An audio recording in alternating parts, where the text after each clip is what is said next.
Hello everyone and welcome back to Borderlands 2, the DLC quest playthrough thing. I'm recording this right after the last episode, which I used for an update. I will not be doing an update this time because I've done an update before.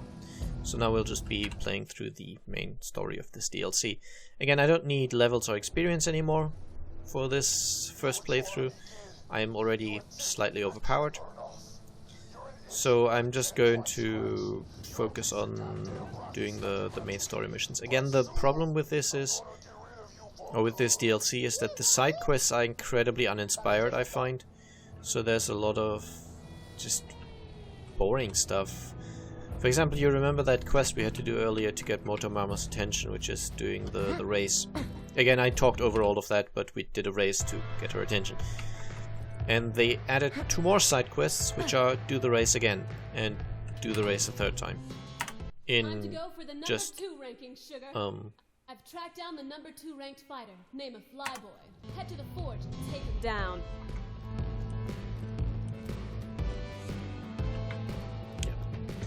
yeah.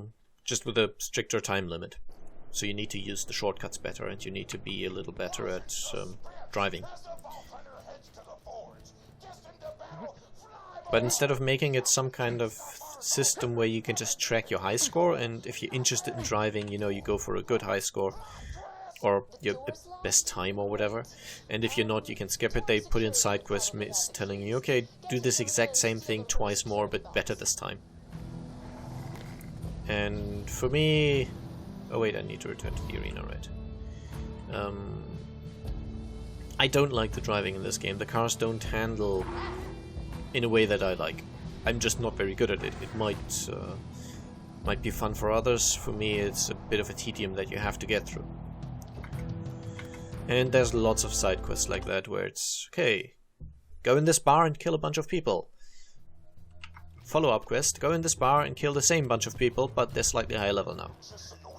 And so on and so forth. It's just, it's not fun. It's just mindless, busy work. Oh yeah, there's no shops here, right? And yeah, as I've explained before, in this DLC I'm just going to do the main story. The follow-up DLC,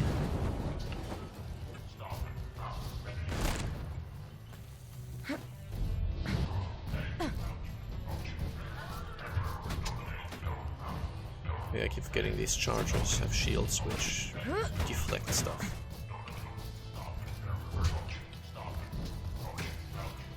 No shields on their legs though. Oh yeah, by the way, when I was streaming this game I was playing as the Necromancer again, which sadly means that I've gotten out of the habit of reloading my weapon. And for the Siren here, I obviously want to reload my weapon. It makes sense to reload your weapon in between fights when you're running from one encounter to the next. Yeah, with the Necromancer, it definitely makes sense not to. Because I play her using an Anarchy build, and reloading means I lose a lot of damage that I've built up over a decent amount of time. Stay still. That was interesting. Oh, I just pulled an exploder close to myself. That was not smart.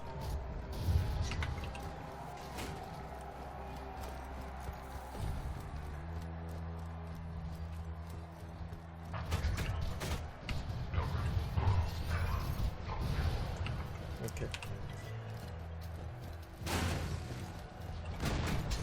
So just give me a moment, or maybe a few episodes to get used to this character again. Then I'm sure we'll be fine. I actually do like the Siren a lot, as I've explained. It's just, for example, when you see these guys with shields, it would make sense to use the face lock ability to pull them up and thereby sort of neutralize their shields. But what I did earlier was just kind of keep hammering bullets at it, which with the Necromancer, it's kind of the only string to your bow anyway, but it also works really well. Because, well, just kind of keeping on with the firing can definitely kill stuff very well. you know, your bullets rebound, so just sort of aiming in the general direction of the enemy and repeatedly pulling the trigger, it works for the Necromancer. You have to be a bit more precise with the siren, right, and I have not been.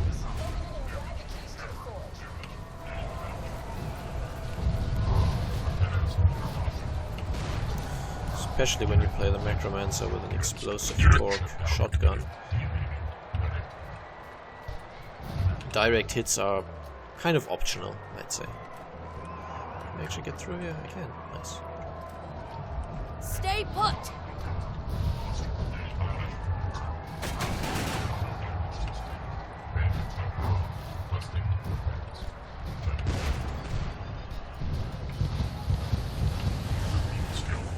Shut up! The remaining hitbox of that enemy in front of the badass kind of absorbed a ton of shots there, so that wasn't fun. Oh yeah, there. And again, this quest as well. We've already been through this area. We've already been through this area for the cookies, so we just need to go through it again. Luckily, this time to get back, we don't have to go all the way around again. Pretty sure it's possible to jump across here. Yep. So at least we don't have to go all the way back. But if you look at the map, the path of the quest is literally whoop, and then at least they give you a shortcut.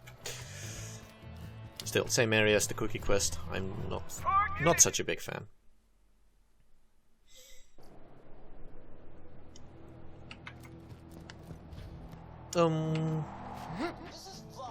Yeah, aside from that, we are getting we're getting somewhat regular uploads again, maybe. Again, I can't foresee the future, so, you know, maybe tomorrow my computer will die again or something. The CPU and mainboard are also a little dated. I haven't got any issues with those yet. Everything seems to work fine. But, yeah, if those die and I want to replace them with decent parts, it's going to take a while. Just... as you might know if you've ever built your own computer, the PSU is a fairly, or comparatively cheap component. Whereas the CPU is usually one of the two most expensive components. For a gaming computer, it's CPU and graphics cards, which basically eat up most of your budget. My graphics card is still decent, it's nothing super fancy, but it's okay, and it does its job alright. Current bottleneck for stuff I do is definitely the processor, which is a fairly dated AMD one. But yeah, look at the prices of decent current gen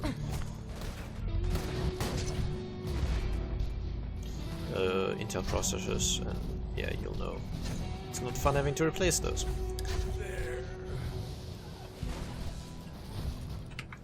And in my case, I'm probably going to wait. If my computer were to die now, I would probably wait for the new generation of AMD Zen processors to be revealed, because those promise to be slightly less ridiculously overpriced than the Intel ones. Again, it's one of those things, just like the Twitch stuff. Intel for a long time now have been the only ones making high-end desktop CPUs, so they could make up their prices as they liked. Sort of kind of beyond the point where it's justified for their production cost, but if you went with AMD, which were definitely cheaper for what they did, they had a better price to performance ratio, I guess.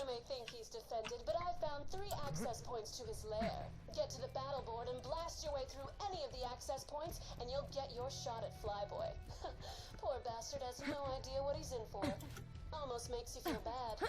Almost. Yes, thank you. Oh, more robots.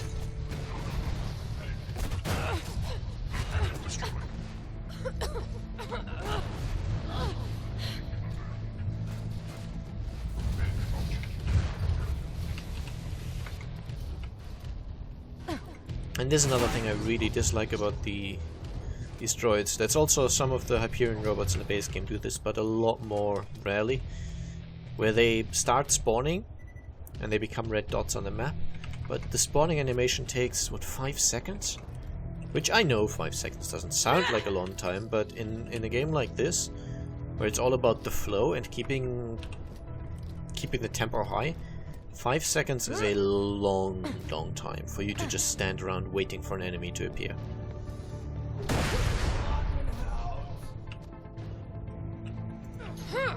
Freeze!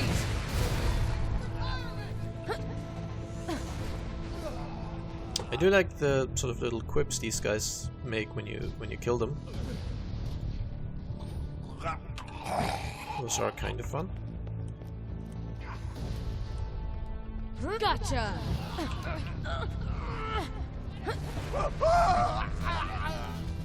Screw you!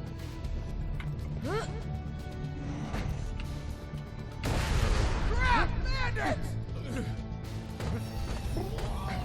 They also keep calling me bandits, which is the Hyperion thing. I'm not sure if they didn't give these guys new sound files or what's going on, but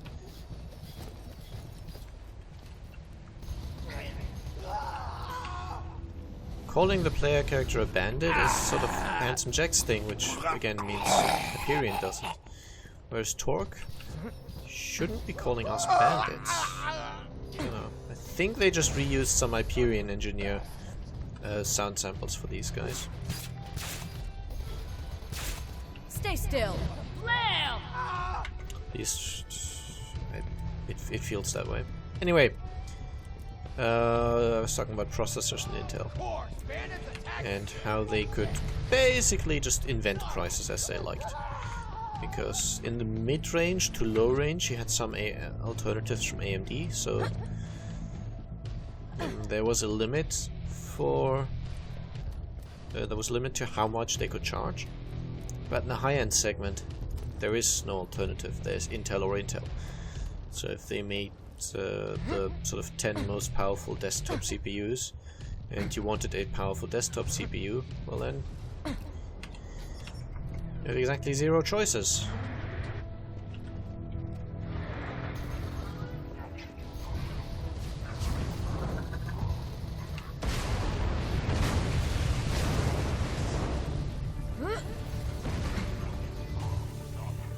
And apparently the new generation of AMD processors is at least a little bit more competitive. We'll have to see how they actually perform. Obviously, so far the only information that's been published has been published by AMD themselves, and they are probably biased, so it's not exactly trustworthy. I mean, they may not have tampered with the results directly, but obviously when choosing a particular benchmark to show that their processors are more powerful than comparable Intel ones, they are going to make sure they choose favorable benchmarks.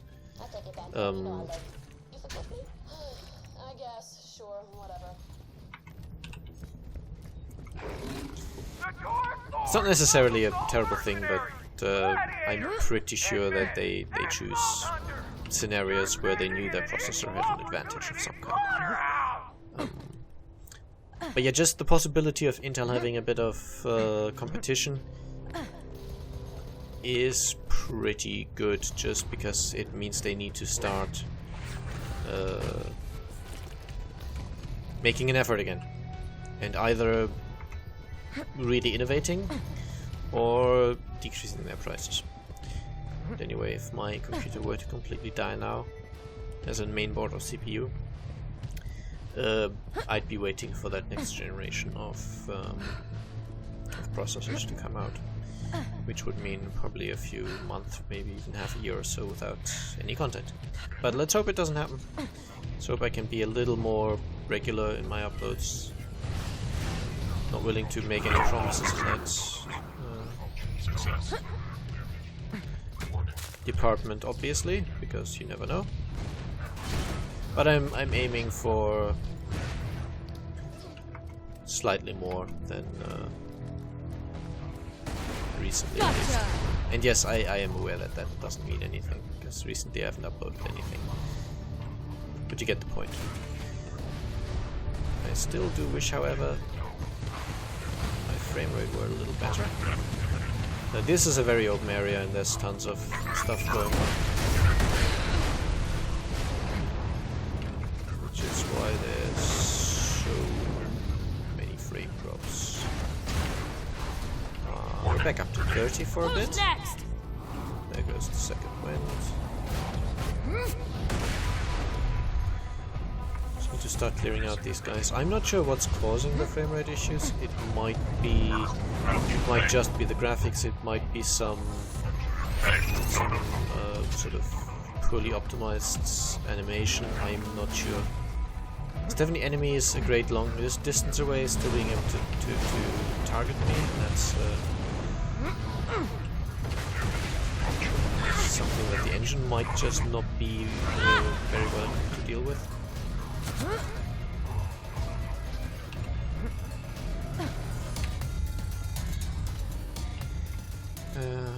Or it might just be the openness of the area where there's tons of stuff that needs to be rendered and calculated. You notice that quite a lot in Dark Souls as well, where in open areas like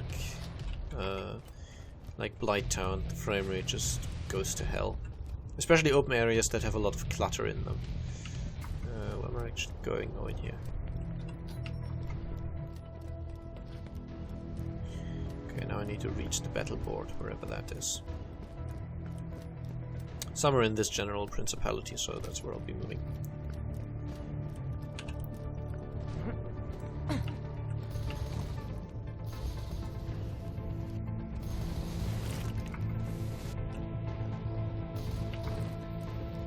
I mean, to be honest, Borderlands 2 is a fairly demanding game at times, and as I said, my hardware is not exactly top of the notch. Top notch. Not top of the notch, just top notch. I mean, it's okay. I can play most games. And since I don't care for most current games anyway, that works out well.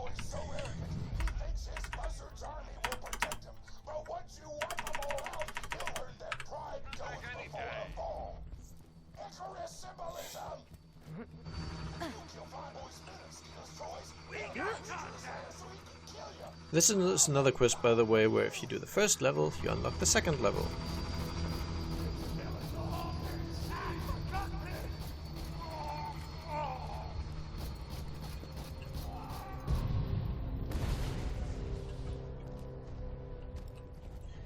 Okay. Well, the clock high!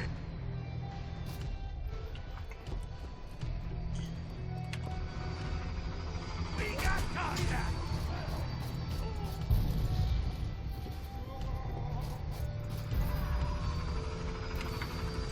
There's more of the bling.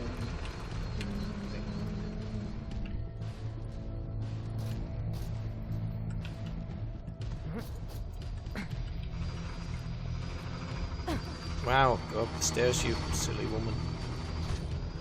Hey, what are you changed since my siege to the S16? I had a Jelmo you've even thinking about it. And yeah, follow-up quest means the same exact thing, only you have to destroy more in I think the same amount of time, but there will be more escort buzzards and more cargo that you need to grab. Which does indeed make it harder. No doubt about that. Okay, you know what? Sandhawk's a little slow. Let's see if the Moxie weapon... Yeah, projectiles are faster.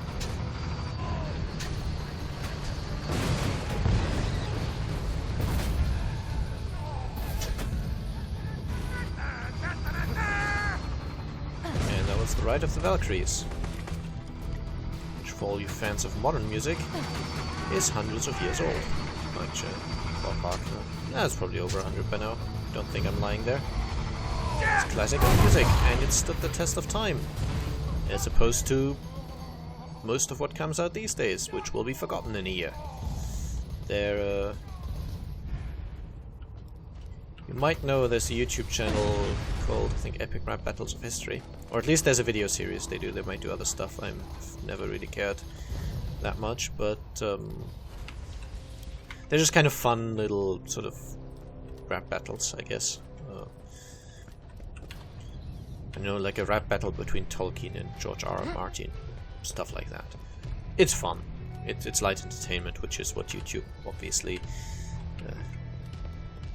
it's not what it's made for, but it's the best way to get an audience on YouTube. Light comedy that's sort of not very clever, but kind of a little bit. Because you want everyone to know that it's clever, or to think that it's clever. So it's clever for the lowest common denominator, which means it's not really that clever after all. Do hope I can get out of here. I mean, I can accept the next quest, but...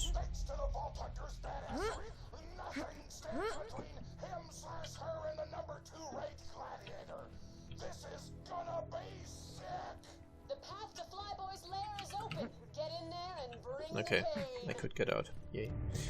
Where is the lair? I think... possibly if I head further through this place, I should be able to get there. Epic rap battles, yeah. They, for some reason, decided to make a rap battle between Mozart and Skrillex. Now, I didn't know who Skrillex even was at the time.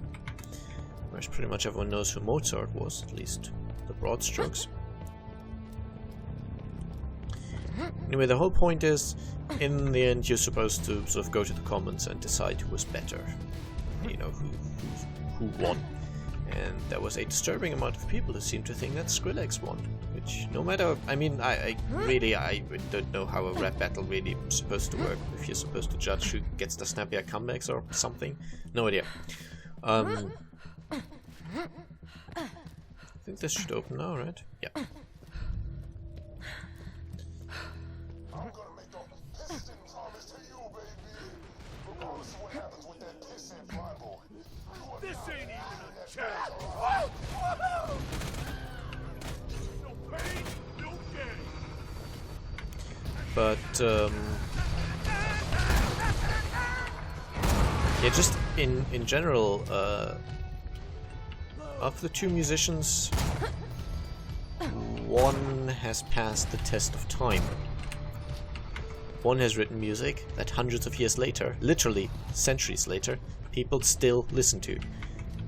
The other, if you're one of my younger viewers, you might not even ever have heard of him.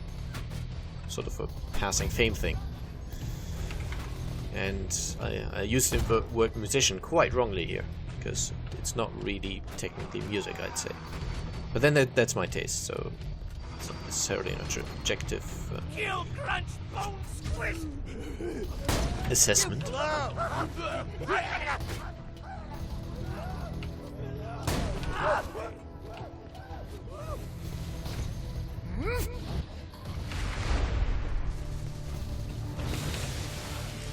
But, point being, can't really compare someone like Mozart who has written music that is still in use today and melodies that are still catchy and good today, even though, yes, he wrote it. It's classical music, you know, pianos and violins and basses and that stuff. You know, the big bass things, not the stuff that looks like a guitar, but the stuff that looks like a huge violin that you stand down on the ground on a stand. Anyway, to a younger audience this might seem very outdated, but when you listen to it, you notice that much of it has just been reused by other sort of more modern groups, just because the melodies are very, very catchy. And in case you're someone who thinks classical music has no punch to it, or is boring, I wish for you to turn off this video and never return. Because there's definitely merit to modern music as well. There's quite a few modern songs I really enjoy as well. There's even whole bands that I quite enjoy. I mean, like, look at the Beatles. They've also stood the test of time, and their music is also still very, very catchy and very good. And especially their big hits are still awesome and excellent and great, and will not be forgotten anytime soon. So I'm not saying only old music is good, I'm saying all old music is bad, which seemed to be an opinion that was going around at least in my school days. Among the people in the school, that is, the students. That's pretty silly. Do I think I need to get up further? So I think this elevator is the thing to do.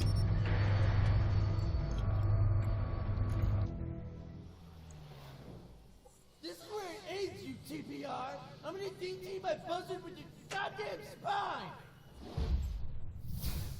I'm not sure if these abbreviations or acronyms were meant to mean anything. If they were, I didn't get it. This is the Vault Hunter. Fight! Holy f***! Some huge goddamn airship just murdered Flyboy! Pistons blimp, yay. That is completely against the rules. I demand to know where the ref is.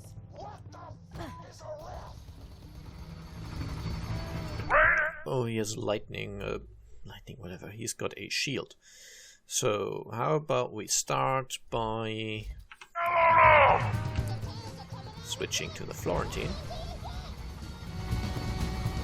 Hostile! We're not done yet! Oh, I'm sorry. That was very quick.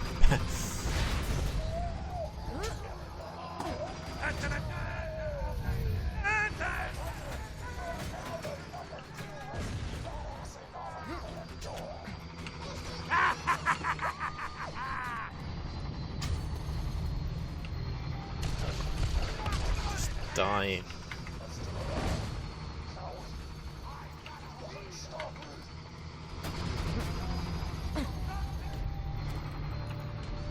did great, Vault Hunter. Now get back here and we'll see about finishing Piston.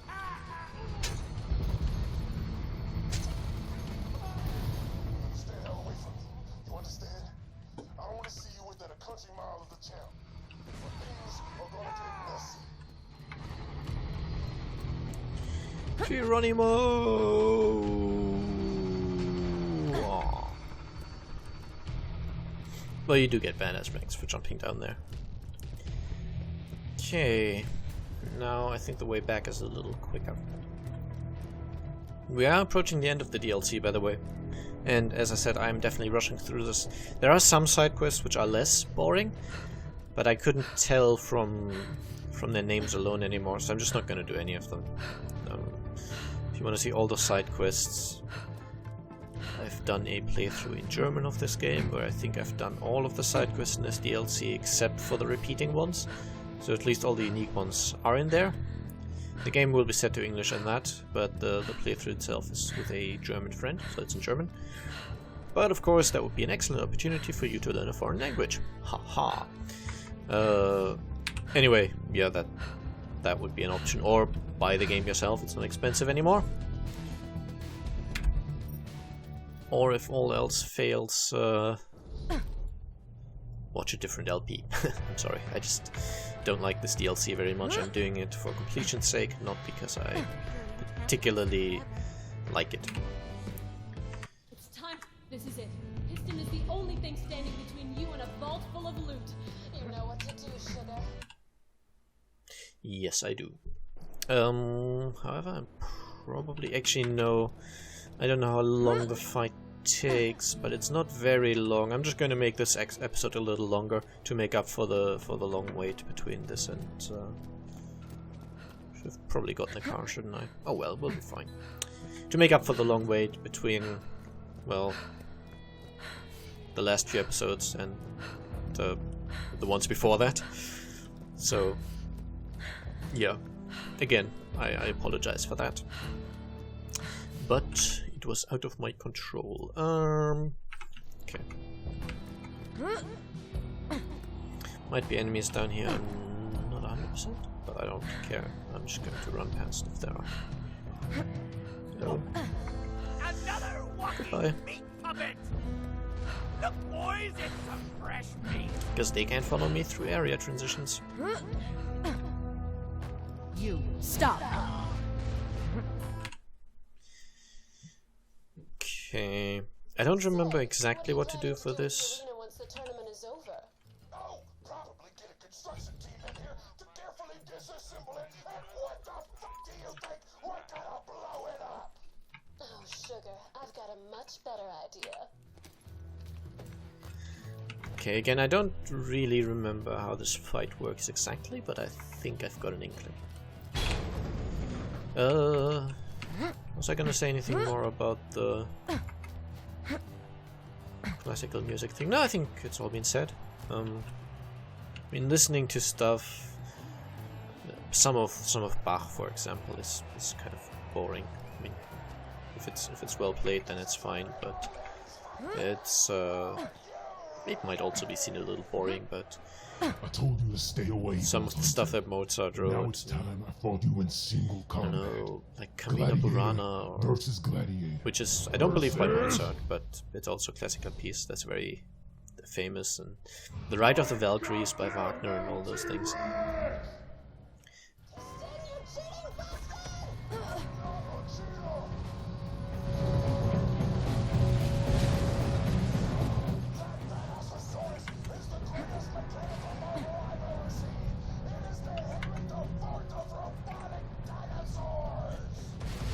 So that was obviously fun. It spawned me right inside the thing, and I instantly lost pretty much all my shields and most of my health.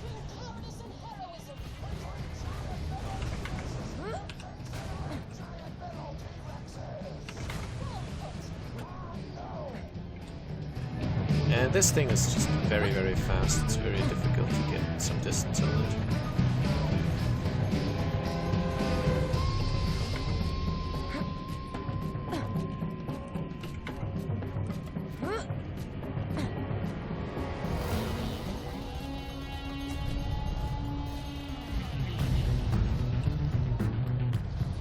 You might notice I'm not doing too much damage to it. I think there's a trick you're meant to use, but I need to exploit a certain attack of his for that, which hasn't done yet. And mostly he's very resilient to damage. But at least, whoa, at least I can heal myself a little using the Moxie-Good weapon. But yeah, there's no way to get up after this, which is a bit annoying, so I'll just have to retry the fight.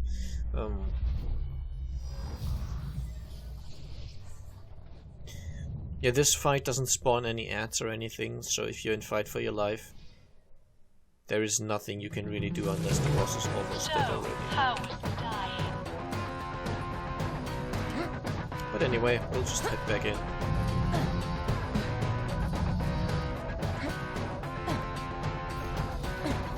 At least this time I don't spawn right inside him.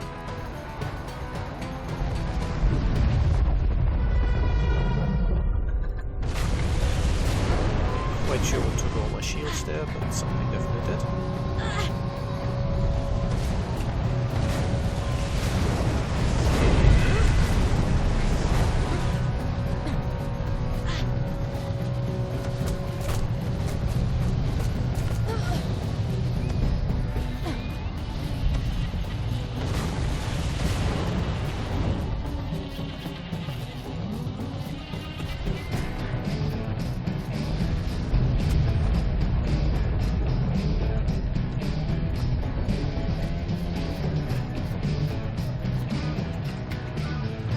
As you can see, he does reflect a lot of bullets.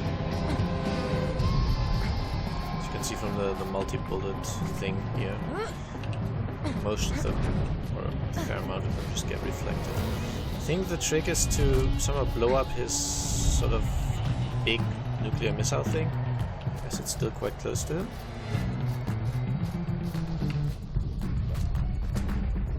But generally it's just a bullet sponge. I think I've got him now though. Okay. the boss fights in the remaining DLCs are definitely more fun. So, yeah, bear that in mind. You got it! Prepare to face the champ! Shut up. All of you. Shut up!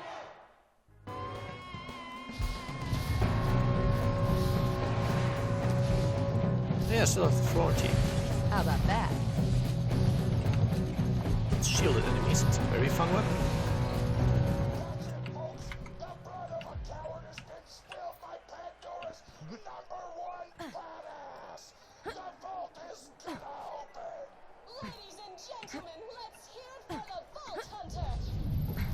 The vault's opening. It's time for a loot explosion. Do not expect much from this, by the way. The loot I got from this has always been very disappointing. Yeah, it looks like nothing particularly good came out there. At least I didn't see any legendaries. Thank you. Don't want to see the credits. I don't know why they did this. They did this with the first DLC as well. The credits are just at a really bad moment. They just give you the loot, and instead of waiting for you to collect the loot and leave the area, they just start the credits. So everyone's going to skip them because they want the loot. The only good thing you get from this is a bit of iridium, usually. Obviously you could get legendaries. Pretty much any loot source in the game can give you legendaries, but I've never seen one from here. I think once seen a legendary from that treasure vault in Scarlet's DLC. I think once, maybe twice. Not often, definitely. And never from here. I probably missed some stuff there, but I don't really care. So yeah, there's one more iridium all the way in the back there. I just cannot be asked. So nope, I just want to go. This is the button I wanted to press. So now I'm just going to turn in this quest and then proceed to... oh yeah, this is lousy chest. I've never seen anything good from that either.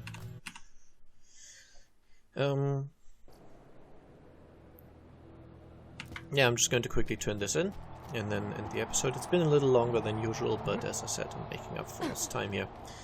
Plus, there wasn't really any point in splitting it. The other episode would have been 10 minutes longer, so and that's obviously rather on the short side. So I'm just going to get a car.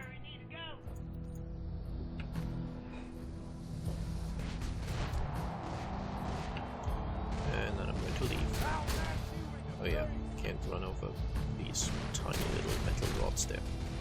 Or run through, rather.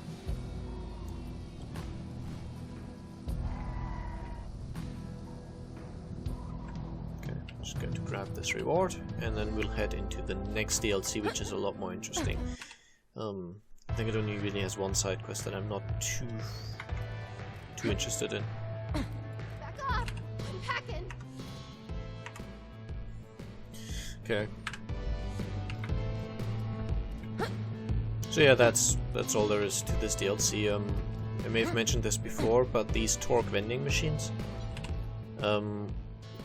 they always have a legendary item as their item of the day, and they always cost 613 tokens, at least in your first playthrough. It might be more on subsequent playthroughs. So the fastest way to farm their tokens is probably the bar fight thing. And once you have 613, you can keep exiting the game and rejoining to reload the items of the day until you get a weapon that you really want. For example, this it may have explained this before, but it's been months, so I'm sorry. This Unkempt Herald. It's not actually a very good one, it's a cramped Unkempt Herald. The best one is a double penetrating Unkempt Herald. Sadly, because I'm level 37 now, and the vending machines will only give me level 31s, I can't really upgrade this very well. But if you're still in a range where the items of the day are sort of suitable for you, then you can reload until you get exactly the right kind of Unkempt Herald that you like, instead of having to farm an enemy over and over until you get the right one. Farming the vending machines is a lot easier, and they can give you any legendary manufactured by Torque, so it's nice. Anyway, that's it from me for now. I hope you enjoyed, and I'll see you again soon. Bye bye.